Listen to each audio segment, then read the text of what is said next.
Hey, this is my review for the Apple iPad 9th generation. This is the 64 gigabyte version. It is also the silver and gray color. I definitely recommend having a case on it because it is pretty thin.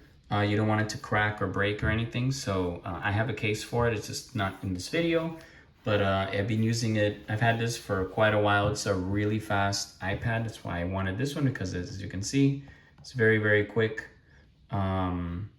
And it turns on very well. As you can see, it's very fast.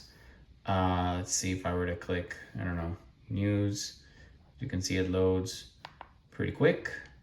And yeah, it's a very, very fast device. You definitely wanna check it out.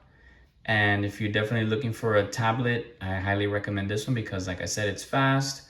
It's just great and the screen is great. The camera is fantastic, as you can see here.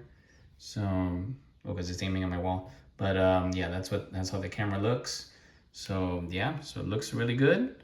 And I hope the review is helpful.